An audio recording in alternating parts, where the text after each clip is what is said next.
Good morning, good morning, good morning. You're tuning into the WGLB Monday Morning Mix. It's 8:51 a.m. on Monday, May 31st. Happy Memorial Day.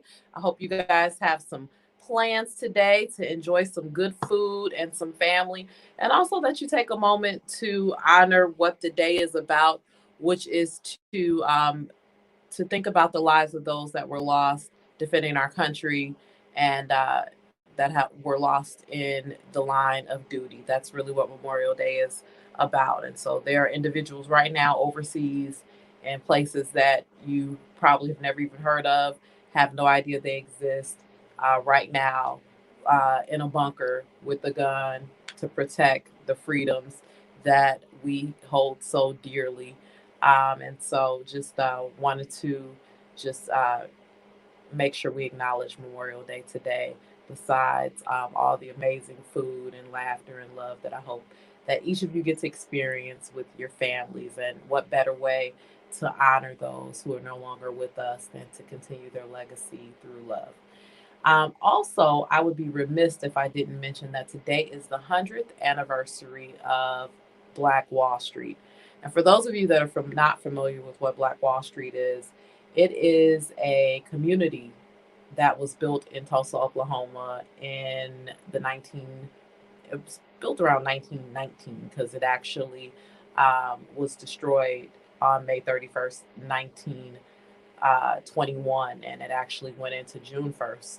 And so it was an overnight uh, attack that happened in the Greenwood district of Tulsa, Oklahoma. And I've actually, walked those streets, and it wasn't until recently that they actually started putting businesses back in that neighborhood. And my hope is that one day it would be memorialized in a great way. And so, just to give you a little history about it, so um, it's estimated that a minimum of 300 people died that day, and they died, and it was a community built by blacks trying to carve out the American dream right after slavery. And most of these people, their parents had been descendants of they were descendants of slaves, and so they had built banks and insurance companies and grocery stores and department stores and funeral homes and any and every type of commerce that you could think of, and had built this community for their children and for themselves, and to have something and to build wealth. And at the time that it was attacked, it was considered to be one of the, if not the wealthiest black communities in the country, probably only in comparison to Harlem, I would think, and certain parts of Chicago. And so in 1921, there was a group of white men, and a majority of them had been deputized by the officers and government officials of that area, and they had comprised a plan to destroy this neighborhood. And they came in, and they didn't just attack on foot, they didn't just attack via cars, they didn't just attack via trucks. They even had planes and dropped bombs over this neighborhood and killed so many innocent people who were just going about their day in the community in which they had built. And and this is the 100th anniversary of that. And a lot of things, a lot of times, I do a lot of thinking about this. I read a lot, and a lot of times we think that things like, I mean, racism is real, absolutely. But a lot of things like Black Wall Street, in particular, being the 100th anniversary, racism is fueled by hatred. Hatred is usually fueled by thinking someone is going to take something or get ahead of you in some way. And so, in the times that we have as African Americans moved forward, it has only triggered the fueled the hatred and the racism, and caused things like Black Wall Street, and the massacre that happened there to happen. And so, and then I'm not lost on the fact that the 100-year anniversary of Black Wall Street falls just 6 days after the 1 year anniversary of the murder of George Floyd. And so we have come so very far, but we still have so far to go. But as disappointing and as discouraging as we can look at the Black Wall Street Massacre and think about, man, every time we try to do something, it just doesn't work out. Or, we look at the unjust murder of George Floyd and how he was murdered and tried right there on the street. And it's like, oh my gosh, how can this keep happening? Um, and it's like the great thing about our people, we came over in the Middle Passage. We came over in the belly of ships. And I don't know about you, but I have actually been on the slave ship. I have been on the Amistad. And I will tell you, when we see movies, these ships look so huge and it looks like they could seat and fit, thousands of people plus the crew.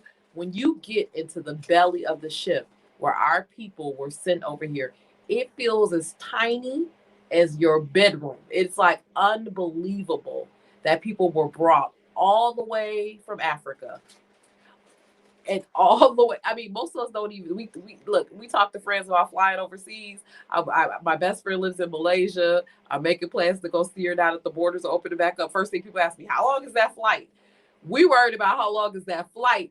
They were in the belly of a ship with the water rocking, half naked, scars, open wounds, throwing up, using the bathroom. I mean, it was no running water, no plumbing, nothing.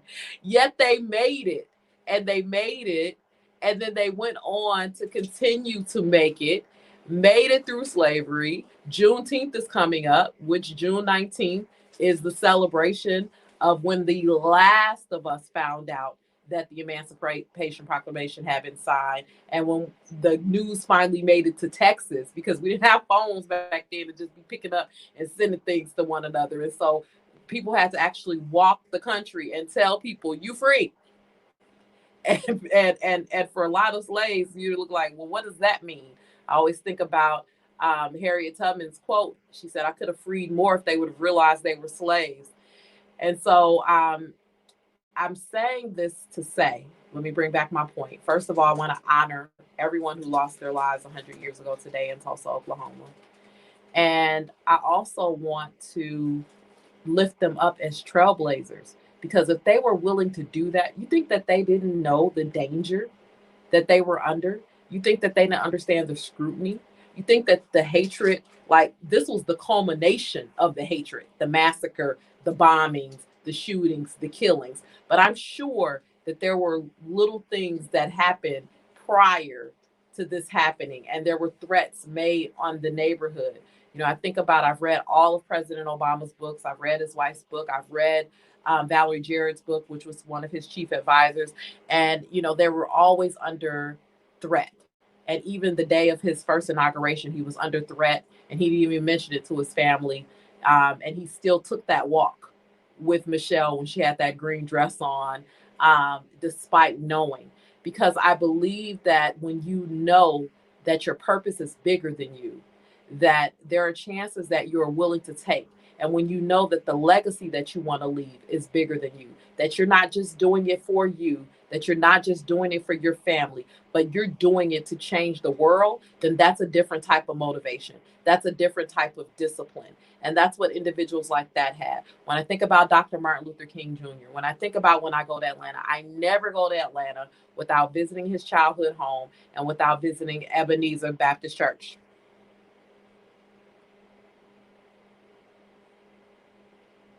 All right, we got to follow the law legally to have to come in. And so I never go to Atlanta without visiting the childhood home in Ebenezer Baptist Church. And especially, I love when I walk in Ebenezer Baptist Church, and I got to go a few times during the pandemic. And so the sanctuary was completely empty, and they're piping in music and they're piping in his messages.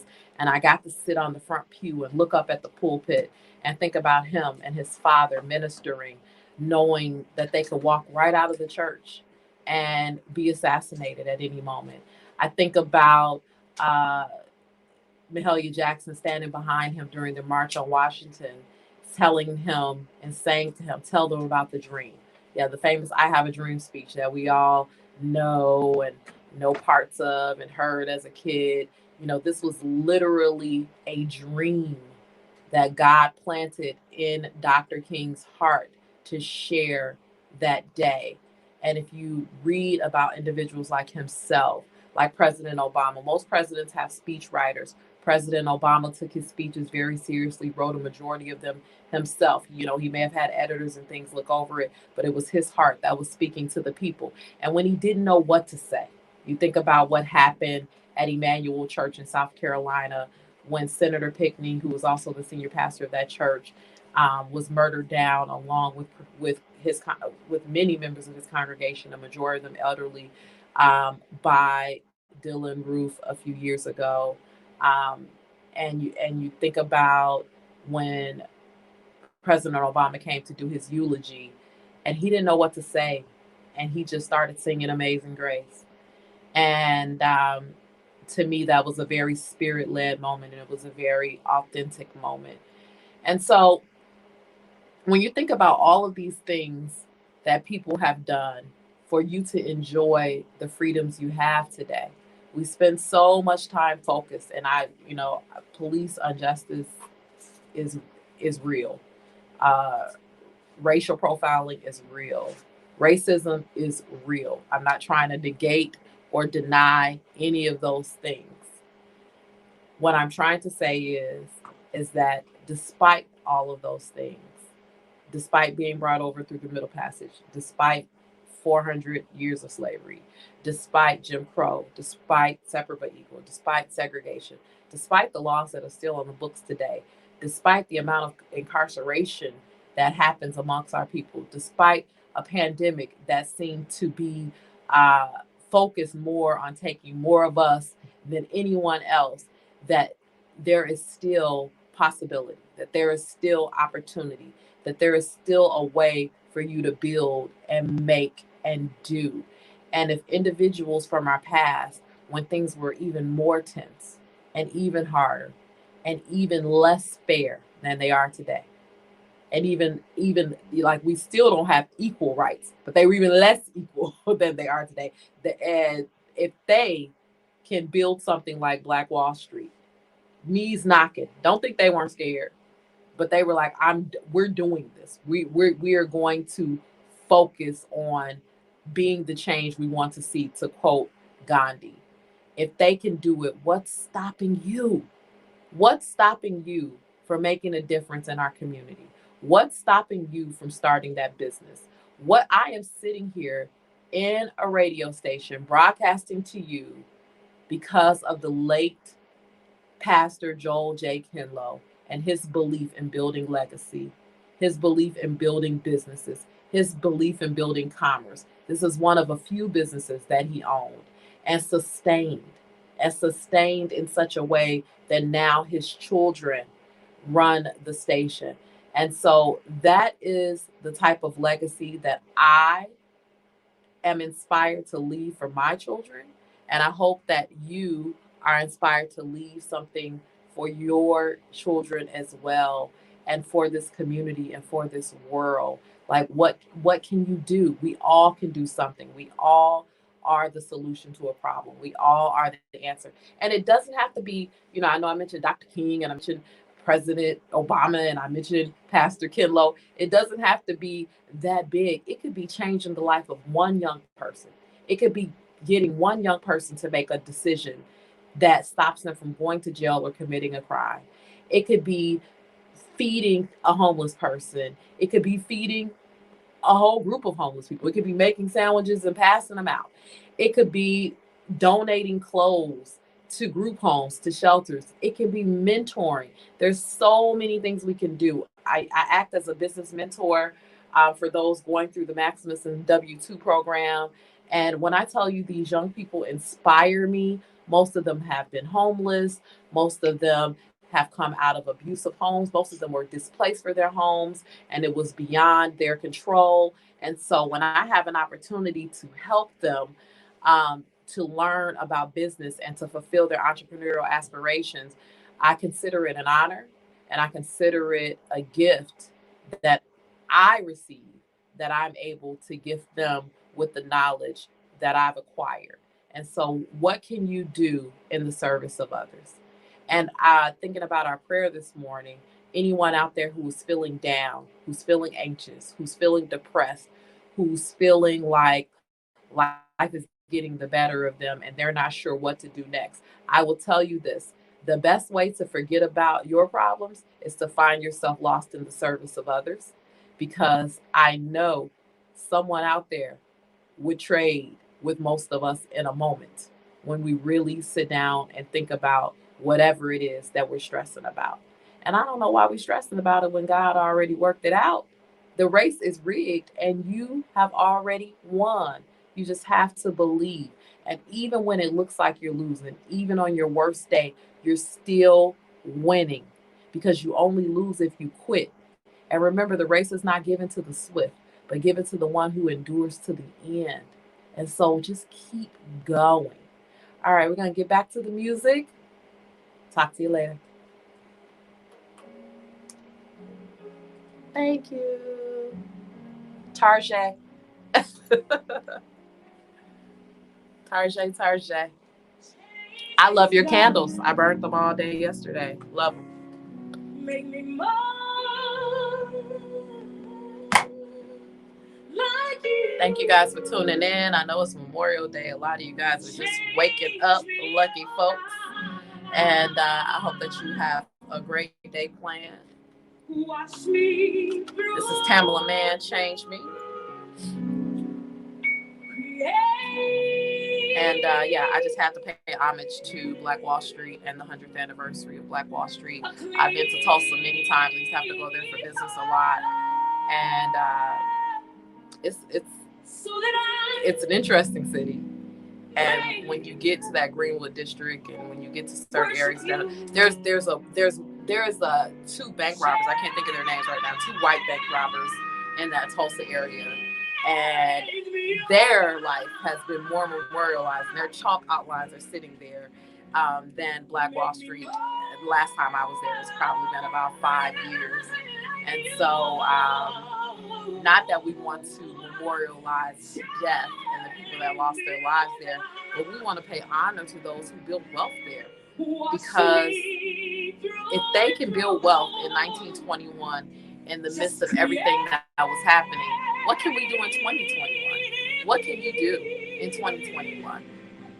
They built insurance companies, banks, grocery stores. Like, what's the excuse again? And, you know, we always say, well, it's lack of access to capital. It's lack of, we don't support one another, et cetera, et cetera. Like, I can't expect that they had a whole lot of access to capital, especially most of them migrating to Tulsa off the sharecropping fields and things like that. But guess what? People did whatever was necessary to move their family forward and to make a better life for their family. And I would say that some of us are pretty darn spoiled, and we have forgot that mentality of our ancestors and what the great Malcolm X said: by any means necessary, make it happen. Like, you have everything on the inside of you. Purpose is there. You were born with it. It's not about finding it. It's about discovering it, because it already sits on the inside of you. So what are you going to do with it? How are you going to change the world with it? How are you going to leave a legacy with it? How are you going to impact the world with it? Those individuals who lost their lives today in 1921 in Tulsa, unfortunately, they died for what they believed in, but also, fortunately, they died trying to create a better life, and they died to leave a legacy and inspiration that moved forward. And because they did it, they helped other people believe. And you know what hate does? The hate that killed those individuals that day, it tries to wipe out the hope of the people coming behind it. And what you have to do is you have to remember that you can't lose hope. You can't lose hope. Hope and faith are connected. If you look in the Bible says faith is the substance of things hoped for, the evidence of things not seen. The word hope is in the definition of faith. And if you can see it, that's not faith. So you may not see the full plan. You may not see the full opportunity. You may not see fully how it's going to unfold. And there may be things in your life to make you think that it's not going to unfold. But I'm here to tell you that you only lose if you quit. So keep going, keep believing, keep working, because faith without works is dead, and watch what happens. All right, y'all. I'm out. Bye. Wonderful change. Y'all remember this?